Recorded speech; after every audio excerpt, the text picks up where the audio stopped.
You're all right, man. Don't worry about it. So, we'll put you on blue mic. Let's go ahead and do a sound check real quick. Check, test, 1, 2. We're good. Awesome. Cool.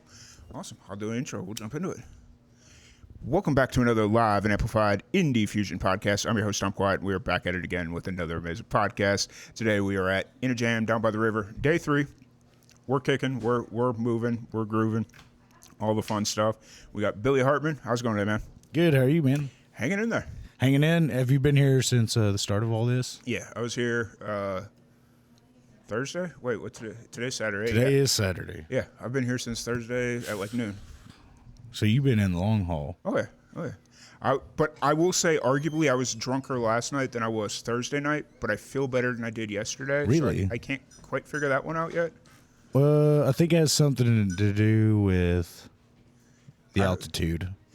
I've heard it has to do with like ragweed and allergies, and they're like, if you have ragweed allergies, that's probably why it was really bad yesterday. But I was feeling it when I got here.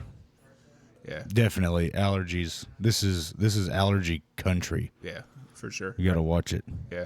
So how's you've been a busy dude. You've been releasing all kinds of music. I feel like every other week I see some new music from you coming out. Yeah. Well, back in February, I think I wrote a song and I put it up on social medias, and a friend of mine called me, and he said, "Man," he's like, "we got to record this song," and I was like, You think so? You like it? And he's like, yeah. And so went in the studio, I think in March or April, and went in. He put together this awesome team of musicians, and we got that recorded and put out, and that one come out in May. And he's like, okay, we got to have a follow up. And then I was like, oh shit! I was like, now I got to try to do something better than that. And, yeah. So I wrote this other song. And we got that one recorded in July or June, and then had that one out by August. Yeah. And then next thing you know, it's like, okay, we need to do another one. Right. Like, okay, all right, let me run back home. And I got this other song wrote up, and that one's coming out next Friday, October 25th. And then I've got an EP that I've been sitting on for about a year now almost. And it's coming out November 5th. And it's like a collection of, I think there's an older song of mine that I redone, and then a co-write, and then some other songs that are like newer, but just I didn't feel like fit the full band deal. So I feel that. So the singles that you're released and the singles that you're in the process of releasing and have already released, they're nothing to do with the EP in November? No, nothing to do with that. They're just independent on their own top deal. Yeah. But I mean, in my opinion, as far as I think they're some of this. I feel like this year's been my best year for you've been for everything. Killing it. You like. We officially met last year. Like I mean, I'd seen you around a little bit, and we finally met last year here at In a Jam, and just kind of seeing you consistently pop up in my Instagram feed, my Facebook feed, and all that stuff, and just seeing all the stuff you're doing, like all the music, all the life events, all the everything, the photos of your family. Like it's very random sometimes, but it's everything you got going on is really cool. Yeah, man, it's super busy. I got 2 kids, a wife, 2 dogs, 3 cats. Yeah. Everything you're getting right now, you deserve, man. Oh, well, I appreciate it. Yeah. So as you're kind of working on getting this EP out, where are you kind of at mentally right now? Are you just like in full on music mode, or are you kind of trying to walk this line of music Billy versus, I guess, almost real life Billy? I don't know. I think music Billy and real life Billy are melded into one at this point. Fair. It's there's no separation anymore. It's kind of just, if I'm not music Billy, I'm not Billy. Yeah. But so yeah, it's just right now it's just continuing to do everything the way that I always have. I'm trying to stay busier with music. When COVID happened, that kind of put a kink in things, and it was like everything and the way that happened kind of made a setback. I feel like because I was staying pretty busy with music, and then it was like next thing we knew, it was like 2.5 years of no shows, and then so it's been it's been a grind getting back into it. It's like trying to fit like 7 years worth of work into 2.5 years. So just doing that, man, and trying to continue to write songs and save money so I can record and not make my wife mad by breaking the bank. Fair enough. Are you finding it now that you're kind of back in the full swing after we'll call it post-pandemic for the that you're finding yourself more creative writing, or? Yeah, definitely, honestly, because during the pandemic, that's when I did most of my co-writing. Like, I don't typically co-write with people just because for me, like, songwriting is almost like worship.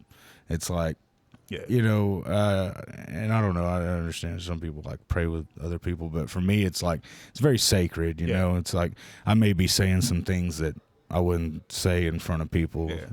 It's therapeutic, I guess, in a way, but I did a lot of co-writing, got a bunch of songs out, and with friends of mine, and I think between being at home, because like when everything first happened, I was like, thank God. I was like, I don't have to go out and play shows every weekend. I can actually spend time. My son had just been born. And it was like I can stay home and like enjoy myself on the weekends. And then after about 3 weeks, I was like, I'm done. I'm tired of this. Like, I've been writing nonstop. I'm ready to go back and play shows. So I'd say since everything's happened with that, it's definitely been way more creative. And then having kids, it's like totally new experience compared to just being like some 20-year-old kid who's running around hitting the bar scenes and playing gigs. It's like you have a whole new dynamic with having a son, having a daughter, having a wife, you know, being planted in one spot. So, Sure. Where are you based out of now? Stephenville. Okay. I drive through there all the time. I probably need to stop. Holler at me next time you come through. Because I either drive, depending on what way Waze is taking me. When I go out like to New Mexico, it'll take me through Stephenville or past Stephenville, or I'll see the exit for Stephenville. Yeah, holler at me. We'll grab lunch if I'm in town, or we'll get a beer. Yeah, absolutely. I was going to say, I know all the good places. So. Hey, that's what I like to hear, because I had somebody on the podcast not too long ago that was from West, and I asked her straight up, I was like, so, like, I know some of the good spots in town, but, like, where are the real good spots? Dude, do you like barbecue? Yeah. Okay, if you like barbecue, there's a barbecue truck, and it's called Buck and Grizz Barbecue. Okay. And my buddy Matt runs it, and it's...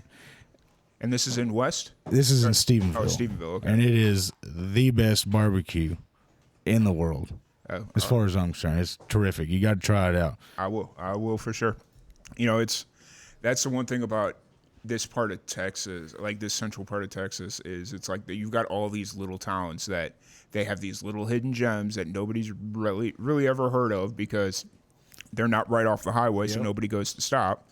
And then every once in a while you'll get a tourist that talks to a local, but everybody always talks about Heart 8, and I don't want to knock nobody in Stephenville or say nothing bad, but Buck and Grizz, if you're in Stephenville, Texas, you better be eating some of that Buck and Grizz barbecue. Fair enough. Good stuff. Fair enough.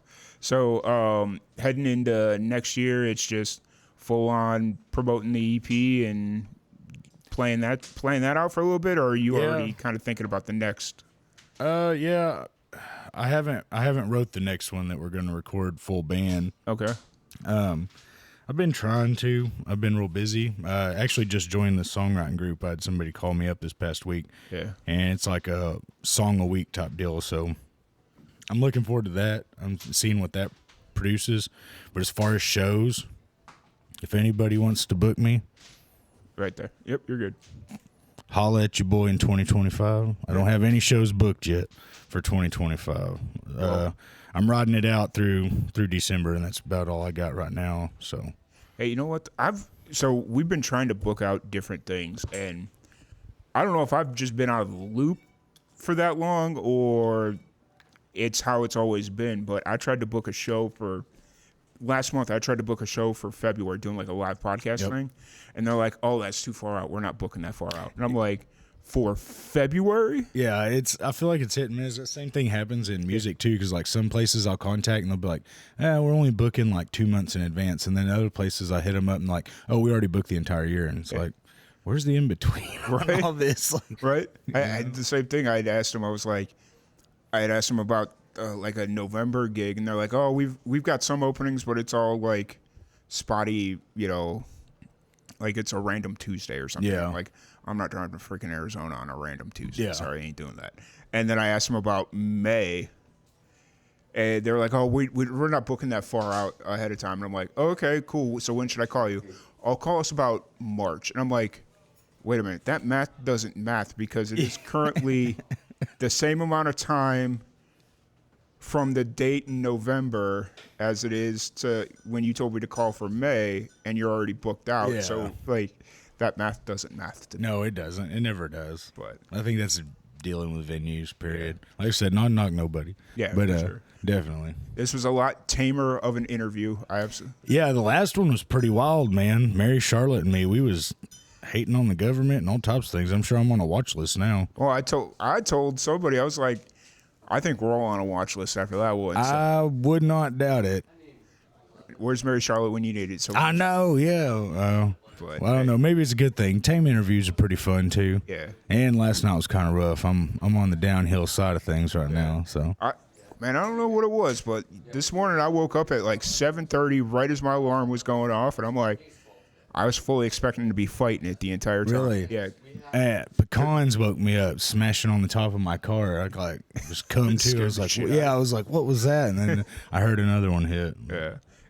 I was like, I am not missing my shower this morning. I am going early. I'm not going to go after all these disgusting ass human beings have been showering all day. I will be one of the first ones in and first ones out. Hell yeah. And yeah, it was good. It was a good call. I did the same thing, man. I feel good. I'm refreshed. A little tired, but fair enough. But if anybody wants to check out your music, any of that fun stuff, where's the best place to find you? Spotify, Apple Music, YouTube, pretty much any streaming platform you like to use. Mm-hmm. It's there. And if anybody wants to follow along and see all the crazy stuff I get into or the weird stuff that I post sometimes, they can find me on Facebook. Just type in Billy Hartman. I'm not the Scottish actor. I am the hillbilly folk singer, country singer, songwriter. I don't know what you call me. And then I call you a badass. That's what I call you. Badass. That's what my dad called me when I was little. He called me Billy Badass, but at the same time, that's why he's kicking me while I'm like out there working. Yeah. Come on, motherfucker, you know. But not in a bad way, but endearing, very endearing. And and if y'all want to follow me on Instagram, it's just Reverend Billy Hartman. Awesome. And that's honestly the best place to keep up with me where I'm playing. Yeah. So is that what you do during the daytime? Are you actually a reverend, or is that? No, I am an ordained minister. Actually, okay. That's why I got here so late last night. Was because I had to meet a couple that I'm going to marry at the 1st of November. Oh, nice. And sit down and talk with them. But I actually do. I'm a tile man. Okay. I do backsplashes, showers, tile floors, nice. Pretty much any flooring except for carpet. So if anybody needs some flooring done, backsplashes, showers, tub wraps. That's what I do during the week. But I do marry folks as well. So okay, because I'd always known you as Reverend Billy Hartman, and then for some reason I was like, I don't think he's I don't think he's a practicing daily minister every Sunday, or no, not every Sunday. But I do marry folks, marry them, bury them, but I don't do exorcisms. Fair, awesome. Well, Billy, thank you so much for joining us. Really appreciate you. Sir. Thank you everybody for tuning in, and we'll catch you all later. Cool. We're good. Hell yeah, man. That was good shit. Yeah, fucking A, man. Always